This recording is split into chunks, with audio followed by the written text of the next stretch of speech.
If you don't separate yourself from distractions, your distractions will separate you from the goals.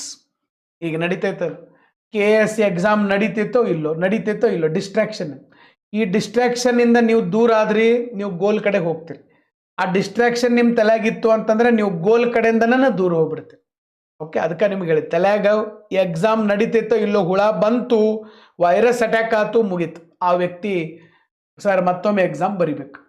So ಅದಕ್ಕಾಗಿ ಇದು ಒಂದೇ ಅಂತಲ್ಲ, ಭಾಳ ನಮಗೆ ಡೈವರ್ಷನ್ಗಳು ಭಾಳ ಅದಾವ ಇವತ್ತು.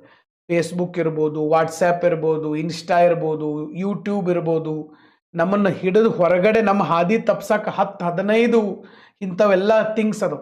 ಬಟ್ ಅದನ್ನೆಲ್ಲವನ್ನ ಮೀರಿ ನಿಮ್ಮ ಕಾನ್ಸಂಟ್ರೇಷನನ್ನು ನಿಮ್ಮ ಗೋಲ್ ಕಡೆಗೆ ತೊಗೊಂಬರೋದನ್ನು ಒಂದು ಸಾಧನೆ. ಅದನ್ನೇ ಯೋಗ ಅಂತ ಕರಿತೀವಿ.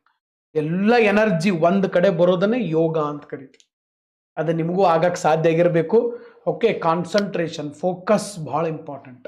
ಡಿಸ್ಟ್ರಾಕ್ಷನ್ಗಳನ್ನು ಗೆದ್ದವರು ಜಗತ್ತನ್ನೇ ಗೆಲ್ಬೋದು ಇವತ್ತಿನ ಕಾಲದಾಗ. ಬರೀ 10 ನಿಮಿಷ ನಮಗೆ ಕಣ್ಣು ಮುಚ್ಕೊಂಡು ಸುಮ್ಮನೆ ಕುಂಡ್ರಕ್ಕಾಗೋದಿಲ್ಲ. 10 ನಿಮಿಷದಾಗ ನಮಗೆ ಏನೇನು ವಿಚಾರಗಳು, ಯಾವ ವ್ಯಕ್ತಿಗಳ ಬಗ್ಗೆ ಏನೇನು ವಿಚಾರಗಳು ಬಂದು ಹೋಗಿರ್ತಾವ ಗೊತ್ತಿಲ್ಲ. 10 ನಿಮಿಷ ಯಾವುದೂ ವಿಚಾರ ಬರದ ಒಂದೇ ಕಡೆ ಏಕಾಗ್ರತೆ ಇತ್ತಂದ್ರೆ ನೀವು ಮತ್ತೆ ಗ್ರೇಟ್ ವ್ಯಕ್ತಿ. ಮತ್ತು ಎಲ್ಲೋ ಕೋಟಿಗೆ ಒಬ್ಬರು ನೀವು ಕುಂತು ನೋಡ್ರಿ, ಒಂದು 10 ನಿಮಿಷ ಕುಂತು ನೋಡ್ರಿ ಬರೀ. ಓಕೆ, ಅದಕ್ಕಾಗಿ ಡಿಸ್ಟ್ರಾಕ್ಷನನ್ನು ಮೀರಿ ನಮ್ಮ ಗೋಲ್ ಕಡೆಗೆ ಹೋಗೋಕ್ಕೆ ಸಾಧ್ಯ ಆಗಿರ್ಬೇಕು. ಇನ್ನು ಲಾಸ್ಟ್ ಕ್ಲಾಸ್ನಾಗ